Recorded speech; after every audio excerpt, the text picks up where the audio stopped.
আর এই যে তরকারি হবে কুমড়ো আলু দিয়ে বরবটি দিয়ে। আচ্ছা, এটা পুরো কাঠের জালে হয় না? হ্যাঁ, কাঠের জালে। ওহ, ডালটা দেখুন, একদম বাটির মধ্যে শালপাতা, তার ভিতর ডাল। প্রকৃতির মাঝে মনের ব্যাটারিকে রিচার্জ করে নেওয়ার জন্য মাঝে মাঝে ছোট্ট একটি ট্রিপ আমার মনে হয় প্রত্যেকেরই প্রয়োজন। এখন দেখতে চলেছেন ঠিক সেরকমই একটা জায়গা, যেখানে ছোট্ট একটি টিলার ওপর গড়ে উঠেছে একমাত্র এই রিসর্টটি। এখানে থেকে ট্র্যাডিশনাল ফুডের সঙ্গে সঙ্গে চমৎকার শাল চিকেন ও আদিবাসী নৃত্যেরও স্বাদ আস্বাদন করতে পারবেন। আর লোকেশন একবার নিজেই দেখুন। এসি, নন এসি, ওয়াশরুমে গিজার, সব রকম ব্যবস্থাই রয়েছে খুব অল্প টাকার মধ্যে। আর বুকিং করার সময় এই ঘুরতে যাব চ্যানেলের নাম বললে তার উপর পেয়ে যাবেন 10% ছাড়। চলুন আর সময় নষ্ট না করে সব কিছু আপনাদের সঙ্গে শেয়ার করে নিই। তবে তার আগে যারা এখনো পর্যন্ত আমার চ্যানেলটিকে সাবস্ক্রাইব করেননি, প্লিজ তারা সাবস্ক্রাইব করে দিন, কারণ আপনাদের এই সাপোর্টটাই আমাকে নতুন নতুন ভিডিও বানাতে মোটিভেট করবে। অনেকে বলেন দাদা এত লং লং ট্রিপ দেখান, একটু শর্ট ট্রিপ হলে খুব ভালো হয়। তাদের জন্য কিন্তু এই ভিডিওটি হতে চলেছে। মানে যারা 2-1 দিন ঘুরে আসতে চান গাড়ি নিয়ে অথবা ট্রেনে করে, তারা কিন্তু এই ট্রিপটা ট্রাই করতেই পারে। মানে যাচ্ছি বাঁকুড়া, সুন্দর একটা রিসর্টের সন্ধান দেবো, একদম জঙ্গলে ঘেরা, নতুন, আমি এই প্রথম করছি, অপূর্ব সুন্দর। চলে এসেছি সাঁতরাগাছি স্টেশন, এখান থেকে ধরে নেবো রূপসী বাংলা 6:30টায়। বাঁকুড়া স্টেশন গিয়ে মোটামুটি পৌঁছবে, অ্যারাইভাল টাইম 9:56। আমার কোচ নাম্বার হচ্ছে B1 আর আমার সিট নাম্বার হচ্ছে 1। একদম রাইট টাইমে আমাদের ট্রেন ছেড়ে দিল। এই সাঁতরাগাছি স্টেশন থেকে বেরিয়ে যাচ্ছি, এখন ঘড়িতে কাঁটায় কাঁটায় 6:30।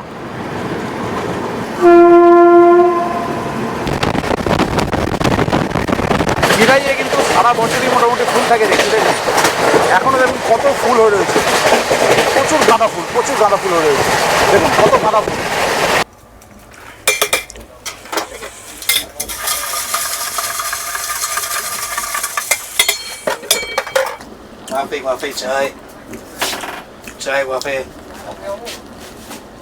এখন একেবারে সদ্য ট্রেন্ড মোদিজির ঝালমুড়ি, তাই সকাল সকাল নিয়ে নিলাম এক ঠোঙা একদম কাঁচা লঙ্কা দিয়ে বেশ ঝাল ঝাল ঝালমুড়ি। একের পর এক জঙ্গলকে পিছনে ফেলে গাঢ় সবুজের বুক চিরে আমাদের ট্রেন ছুটে চলল তীরের গতিতে। অবশেষে প্রায় 3.5 ঘন্টা জার্নি করে সাঁতরাগাছি থেকে প্রায় 223 কিলোমিটার পথ অতিক্রম করে এসে পৌঁছলাম বাঁকুড়া জংশন। 1 নম্বর প্ল্যাটফর্মে নেমেছি, নেমে যাচ্ছি 3 নম্বর প্ল্যাটফর্মের দিকে। বাঁকুড়া যে টাউনের মেন গেট, এই হচ্ছে 1 নম্বর প্ল্যাটফর্ম। ওই সিঁড়ি দিয়ে উঠেছি, ওখান দিয়ে এসে এইখান দিয়ে আসছি, এসে এইখান দিয়ে নেমে যাব, ওই হচ্ছে মেন গেট। এই যে আমার পিছনে বাঁকুড়া স্টেশনের মেন গেট, এখান থেকে বেরিয়ে পড়েছি, যাব এখন ওই রিসর্টে। ওই রিসর্টটা এখান থেকে মানে এই বাঁকুড়া স্টেশন থেকে হচ্ছে 70 কিলোমিটার এবং ঝাড়গ্রাম থেকে হচ্ছে 75 কিলোমিটার। এখানে গাড়ি পাওয়া যায়, কিন্তু আমি যেহেতু এর আগে ঘুরেছি ঝাড়গ্রাম, আমাকে ঘুরিয়েছিলেন পিন্টু কুম্ভকার, আমার মনে আছে। পিন্টুদাকে আমি ফোন করে দিয়েছিলাম, পিন্টুদা এসে গেছেন, পিন্টুদা গাড়ি নিয়ে দাঁড়িয়ে আছেন। এছাড়াও কিন্তু আপনারাও যে রিসর্টে বুক করবে, রিসর্টে আমি নাম্বার দিয়ে দেবো, সেই রিসর্টে ফোন করলে ওনারাও কিন্তু গাড়ি দিয়ে দিতে পারেন। আর এই হচ্ছে পিন্টুদা, অলরেডি পিন্টুদা চলে এসছে। এই যে পিন্টুদা চলে এসছে। পিন্টুদা এখান থেকে কত কিলোমিটার? 70। হ্যাঁ 70 কিলোমিটার। আচ্ছা, পিন্টুদা গাড়িতে উঠে পড়ি, তারপর কথা হবে। যাই রিসর্টে, চলো পিন্টুদা।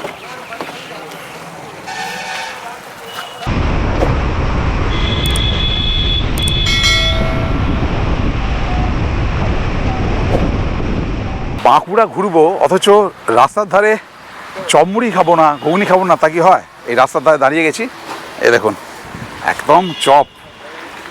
ট্রেনে খেয়েছি ঝালমুড়ি, দাদার ঝালমুড়ি, এটা হচ্ছে দিদির চপমুড়ি, একদম শালপাতায় করে চপ, ঘুগনি আর মুড়ি।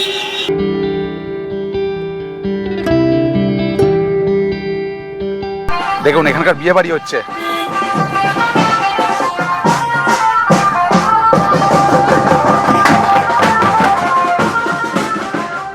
এই হচ্ছে খাতড়া পাম মোড় এটা, এবং আমরা এখন যাচ্ছি মুকুটমণিপুরের দিকে। এই দেদোয়া মোড় থেকে আমরা ডান দিকে বেঁকে যাব মুকুটমণিপুরের দিকে। এই হচ্ছে গেট, মুকুটমণিপুর ডেভেলপমেন্ট অথরিটি। এই মুকুটমণিপুর যেতে যেতে তার আগে পিন্টুদা বললো এই পাহাড়টার নাম কি? পোড়া পাহাড়। পোড়া পাহাড়। এই মুকুটমণিপুরের আগে একটা বাঁদিকে রাস্তা চলে গেছে পোড়া পাহাড়, ওইটা দেখিয়ে দিই চলুন। এই যে বাঁদিকে যে রাস্তাটা এইটা চলে গেছে পোড়া পাহাড়। মেন রোড ছেড়ে বাঁদিকে বেঁকে গেলাম। এই বাঁকুড়া ঝাড়গ্রাম এতবার এসেছি কিন্তু এই পোড়া পাহাড়ই প্রথম যাচ্ছি। জায়গাটা বেশ দেখুন এরকম কত সুন্দর, দুর্দান্ত একটা প্রাকৃতিক ভিউ। এই সামনে হচ্ছে পোড়া পাহাড়, গুহা ও সূর্য মন্দির, পোড়া পাহাড় এইদিকেই হবে। চলো এদিকে ডান দিকে, পুরো একদম ডিপ ফরেস্ট, একদম ঘন জঙ্গলের ভিতর দিয়ে পথ। দেখুন দেখুন একদম কোন দিকে? এইদিকে? আচ্ছা আচ্ছা আচ্ছা আচ্ছা, এই হচ্ছে দেখুন এই ডান দিকের রাস্তাটা বেঁকে গেছে। গাড়ি এত অবধি এলো, এরপর কিন্তু এরকম রাস্তা। এই দেখুন গাড়ি এখান দিয়ে যাবে না। এই যে লেখা আছে আদিম যুগের গুহা, হিলটপ পাহাড়। ও অপূর্ব লাগছে, অপূর্ব, বিউটিফুল। কেউ কোথাও নেই, যেদিকে চোখ যায় শুধু জঙ্গল, তার ভেতর দিয়ে আমি আর পিন্টুদা হাঁটছি। কি কেমন লাগছে পিন্টুদা? রিয়েলি দেখুন শুধুমাত্র পাখির ডাক আর দুজনে হাঁটছি, সেই পথ চলার যে শব্দ, শুকনো পাতার উপর দিয়ে সেই আওয়াজ, আর কিচ্ছু নেই। দেখুন যেদিকে তাকাচ্ছি শুধু জঙ্গল। আমি এবং পিন্টুদা দুজনেই এই স্পটে নতুন। স্বাভাবিকই এই ঘন জঙ্গলে গুহার সন্ধান পেতে বেশ খানিকক্ষণ ধরে আমাদের ঘুরতে হলো। ওই দেখো, ইয়ে পেয়েছি অবশেষে, সাকসেস। অনেক ঘোরাঘুরি করলাম পাহাড়ের উপর, কিছুতেই কোথাও লেখা দেখতে পাচ্ছিলাম না, অবশেষে খুঁজে পেয়েছি। দেখুন এই হচ্ছে গুহা, দেখুন এই হচ্ছে গুহা, এখানেও লেখা আছে আদিম যুগের গুহা, হিলটপ পাহাড়। এর ভেতর ঢোকা যাবে? হ্যাঁ ঢোকা যায়, কিন্তু ওখানে জল কত আছে। চলো দেখি। হ্যাঁ এই পিন্টুদা ঢুকছে, টর্চ নিয়ে যেতে হয়। চলো দেখা যাক। হ্যাঁ অনেক রাস্তা। বাপরে বাপ, ঢুকছি এই গুহার মধ্যে। এই হচ্ছে গুহা, দেখুন অন্ধকার, বেশ অন্ধকার। টর্চ দরকার। বাবা এই তো মাথা ঠুকে গেলে অবস্থা খারাপ। দেখুন ওপরটা কি অবস্থা দেখুন খালি এরকম। না খানিকটা ঢোকার পর আমরা ঢুকছি না। এই দেখুন এই রাস্তাটা দুভাগ হয়ে গেছে। এই হচ্ছে এইদিকে একটা ঢুকে গেছে গুহা। এই মোবাইল লাইট। হ্যাঁ মোবাইলটা দেখাও।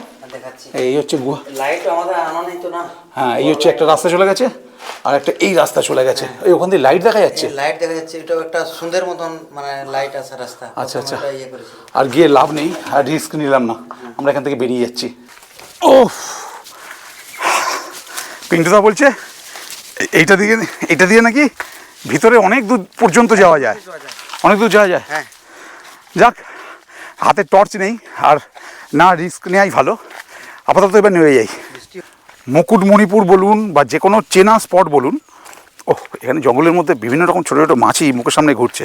তো যেটা বলছিলাম, মুকুটমণিপুর বলুন বা যে কোনো চেনা স্পট বলুন, সেগুলো তো আমরা ঘুরবই বা সেগুলো আপনারাও ঘুরবেন। তবে নতুন নতুন জায়গা এক্সপ্লোর করার আনন্দটাই আলাদা, যেটা ঠিক এখন করলাম, ভীষণ ভালো লাগলো। তবে হ্যাঁ একটা জিনিস, এই যে গাড়ি থেকে নেমে, এই যে আমাদের গাড়ি দাঁড় করানো আছে, গাড়ি থেকে নেমে কিন্তু রাস্তাটা বেশ অনেকটাই, প্রায় 1.5 থেকে 2 কিলোমিটার মতো হাঁটলে, এই পাহাড়ি রাস্তায় আপ ডাউনের মধ্যে হাঁটলে তবেই ওখানে গিয়ে পৌঁছাতে পারবেন, নচেত নয়। অতএব যারা হাঁটতে পারবেন তারাই এই স্পটটা কিন্তু ট্রাই করবেন। এই যেতে যেতে নেমে পড়লাম মুকুটমণিপুর, এর ওপর দিয়েই যাওয়া রিসর্টে। এ দেখুন পুরো একবারে ভেঙে চুরে গেছে, কি অবস্থা। এই জায়গার নাম আর মুকুটমণিপুর নেই, পুরো চেঞ্জ হয়ে গেছে। তো আপনারা ইচ্ছা করলে কিন্তু এই মুকুটমণিপুরও কিন্তু ঘুরে নিতে পারেন, খুব ফেমাস জায়গা। এই হচ্ছে গেট, এই হচ্ছে ভিউ, এই হচ্ছে নদী। এই যে আমাদের গেট খুলে দেওয়া হচ্ছে কংসাবতী ড্যামের। এই আমাদের পিন্টুদা পারমিশন করে নিয়েছিলেন। পারমিশন করাতে কত? না কোনো পয়সা লাগে না। পয়সা লাগে না? আচ্ছা আচ্ছা। আমরা এটা করালে আর কি 14 কিলোমিটার যে আমাদের মুকুটমণিপুরের পাড়, হ্যাঁ দেশের যে বৃহত্তম পাড়, আমরা পুরো পাড়টা উপভোগ করতে করতে আমরা যেতে পারবো। আচ্ছা আচ্ছা আচ্ছা। স্পটও রয়েছে এর মাঝে। আচ্ছা পরশুনাথ শিব মন্দির, তারপরে ইয়ে আছে আপনার কালী মন্দির দুর্দান্ত আছে। দুর্দান্ত। এই হচ্ছে আমরা ঢুকে গেছি ড্যামে, আর এই হচ্ছে কংসাবতী নদী। কংসাবতী ও কুমারী নদীর সঙ্গমস্থলে অবস্থিত প্রায় 11 কিলোমিটার এই দীর্ঘ বাঁধটি ডক্টর বিধানচন্দ্র রায়ের উদ্যোগে নির্মিত হয়েছিল। মুকুটমণিপুর থেকে বেরিয়ে ধরে নিলাম 12 মাইল জঙ্গলের রাস্তা। এই রাস্তার পিছন দিকটা হচ্ছে ঝাড়গ্রাম আর সামনের দিকটা হচ্ছে বাঁকুড়া, এবং এখান থেকে আমরা বাঁ দিকে বেঁকে যাচ্ছি রিসর্টের দিকে, আর ডান দিকে হচ্ছে সুতান। এই মোড়টার নাম হচ্ছে সুতান মোড়। আর এই সুতান মোড় থেকে জঙ্গলবাড়ি রিসর্ট হচ্ছে জাস্ট 1 কিলোমিটার। এখানে দেখুন এই রিসর্টের ঢোকার এন্ট্রিটা দেখুন, কি অপূর্ব ভিউ, কি অপূর্ব ভিউ দেখুন, খালি দূরে পাহাড় দেখা যাচ্ছে, অসম্ভব সুন্দর, অসম্ভব সুন্দর। চলে এলাম জঙ্গলবাড়ি ইকো রিসর্ট। ওয়াও, কি ফাটাফাটি একটা লোকেশন দেখুন রিসর্টটা, ফ্যান্টাস্টিক। একদম টিলার উপর, একটা টিলার উপর এই রিসর্টটা, এবং দূরেও দেখুন জঙ্গল, টিলাগুলো দেখা যাচ্ছে। অপূর্ব লোকেশন। জাস্ট 1 মাস হলো এই রিসর্টের বয়স। অপূর্ব সুন্দর, দুর্দান্ত লোকেশন। প্রায় 24 বিঘা জমির ওপর, যা শুনলাম এটা অপূর্ব। দেখুন এইগুলো হচ্ছে কটেজ। তো যাই হোক, সবটাই ঘুরে দেখাবো পরে। আপাতত এই রিসর্টের যিনি ওনার, এই যে দাদা দীপঙ্কর দা, কেমন আছেন দাদা? এই দাদাই আমাকে ইনভাইট করেছেন।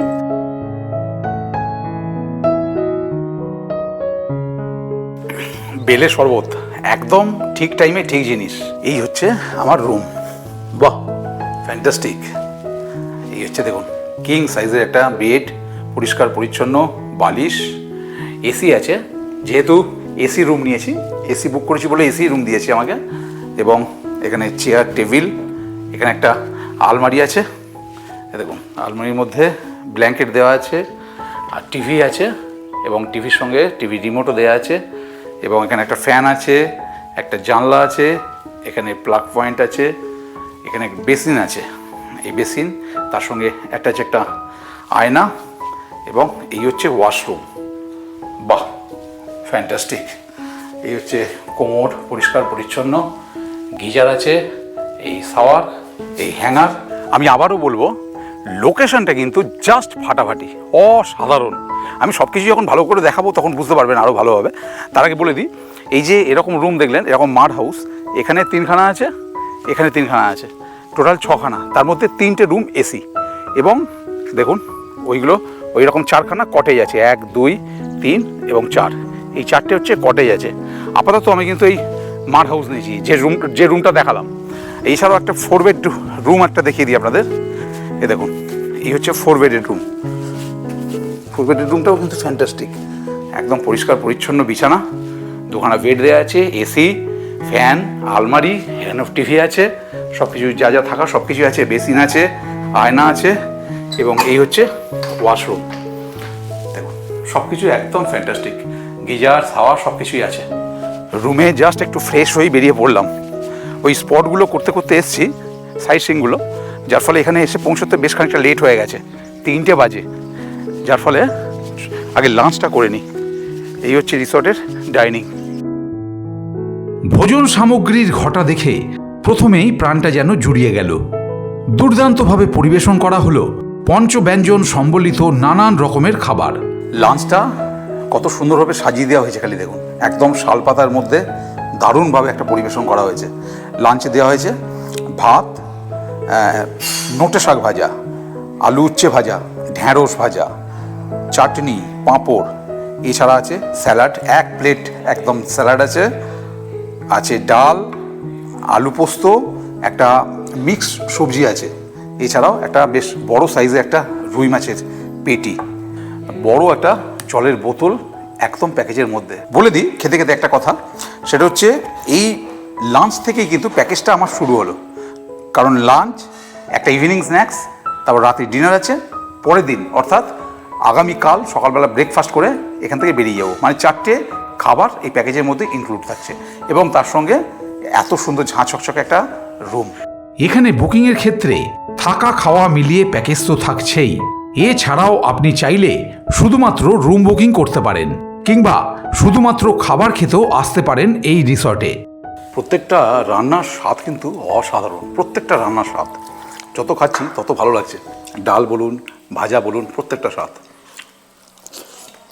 খুব তাড়াতাড়ি করে লাঞ্চ সেরে নিলাম, কারণ দেখছি বাইরে ঝড় উঠেছে, আর এরকম একদম নেচারের কোলে, মানে একদম প্রকৃতির কোলে এত সুন্দর লাগছে, চিন্তা করতে পারবেন না। এই হচ্ছে মাড হাউস, যে রুম আমার, এবং এই হচ্ছে লোকেশনটা। খালি দেখুন একবার, দেখুন লোকেশন দেখুন, ও ব্যাপক, মানে মন ভরে যাবে, মন ভরে যাবে। দেখুন এই হচ্ছে দূরে পাহাড়গুলো দেখা যাচ্ছে, দূরে মানে একদম সামনেই, যদিও ওখানটা কিন্তু নিচু আছে, এই জায়গাগুলো কিন্তু নিচু, এর প্যারালালি কিন্তু আমরা আছি।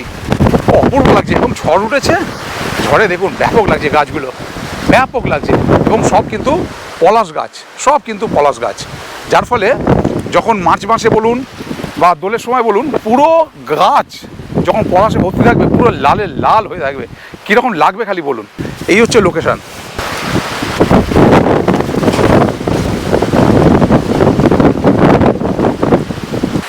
এরপর শুরু হলো অঝোর ধারায় বৃষ্টি, আর এই বৃষ্টিতে প্রকৃতির এহেন রূপ চাক্ষুষ করা জীবনে এই প্রথম। বৃষ্টি কমপ্লিট, একদম কুল হয়ে গেছে ওয়েদার, কুল ঠান্ডা একদম। ওহ, আর এই হচ্ছে কটেজগুলো যেগুলো বলছিলাম, দেখুন এই একটা কটেজ, ওই একটা কটেজ, ও সানসেট হচ্ছে দেখুন দূরে, একদম সূর্যটা লাল দেখা যাচ্ছে। এবং ওই যে মাড হাউসগুলো, ওই ওপরে দেখাচ্ছিলাম মাড হাউস, ওইগুলো হচ্ছে মাড হাউস, ওপরে এখানে রাস্তা এবং সাজানো গোছানো। এদিন ইভিনিং স্ন্যাক্সে ছিল গরম গরম পেঁয়াজ পকোড়া, সস আর চা। আর তারপরই শুরু হলো নিজস্ব খরচে অর্ডার দেওয়া শাল চিকেনের আয়োজন। ইচ্ছে করলে আপনি ব্যাম্বু চিকেনেরও অর্ডার করতে পারেন, তবে বলে রাখি চিকেন বারবিকিউটা কিন্তু এখানে পাবেন না। শাল চিকেন একেবারে রেডি, এখানে কিন্তু চিকেন বারবিকিউ হয় না, শাল চিকেন অথবা ব্যাম্বু চিকেন এটা পেয়ে যাবেন, আর 700 টাকা করে পার কেজি। এছাড়াও কিন্তু দেশি চিকেনও পাওয়া যায়, কেউ যদি মনে করেন যে দেশি চিকেন অর্ডার করবেন সেটাও পাওয়া যায়, সেটা একটু কথা বলে নেবেন। মোটামুটি 250 টাকা 4 পিস না কি এরকম বলছিলেন, মানে 4 পিস বেশ বড় বড় সাইজই, সেটা একটু কথা বলে নেবেন কীরকম কী। মোট কথা অ্যাভেলেবেল চিকেন, দেশি চিকেনও কিন্তু পেয়ে যাবেন। যাই হোক, একদম লোভনীয় সুন্দর সেন্ট রয়েছে শাল চিকেন। ডিনারে এদিন আমি নিয়ে নিয়েছিলাম রুটি, আলু ভাজা, ডিম ভুজিয়া আর চিকেন কারি। Good morning. সকালবেলাটা এখানে সত্যি ভীষণ সুন্দর, চারিদিকে শুধু পাখির আওয়াজ, নানান রকম পাখির আওয়াজ, জানি না ক্যামেরায় কতটা আসছে, কিন্তু বিশেষ করে অপূর্ব লাগছে চারিদিকে এত পাখির আওয়াজ, বিশেষ করে ময়ূরের, অপূর্ব লাগছে সকালটা। তবে হ্যাঁ, একটা সমস্যাও আছে এখানে, সেটা হচ্ছে এখানে মোবাইল নেটওয়ার্কে একটু প্রবলেম আছে। যেমন জিও বলুন বা এয়ারটেল বলুন, মাঝে মাঝেই আসছে আবার মাঝে মাঝে চলে যাচ্ছে, খুব কম থাকছে। তবে আবার সুবিধাও আছে, এই রিসোর্টে ফ্রি ওয়াইফাই আছে। চারিদিকে ধুধু করছে জঙ্গল, পাহাড়, পাখির কলতান, একেবারে নিরিবিলি। এত সুন্দর একটা সকালে খুব ইচ্ছা করছে একটু গুনগুন করতে, দুকলি গেয়েই ফেলি, কি বলেন? ও বাঁশি কখনো আনন্দ ছিল জীবনেরও ছন্দে, হৃদয় মাতাল হতো ফাগুনেরও গন্ধে, কখনো আনন্দ ছিল জীবনেরও ছন্দে, হৃদয় মাতাল হতো ফাগুনেরও গন্ধে, সে গেল কোথায় আমি বা কোথায় যদি না জানায়, বাঁশি কেন গায় আমারে কাঁদায়, সে গেছে হারায় নয়নেরও যমুনায়, কেন মনে এনে দেয় বাঁশি কেন গায়। দিদি এটা কি করছেন? রান্না করছি। রান্না? আচ্ছা আচ্ছা আচ্ছা, এখানে কেন? এটা আমরা যারা কাজ করি তাদের জন্য রান্না করছি। ও আচ্ছা আচ্ছা আচ্ছা, কি রান্না হচ্ছে এখন?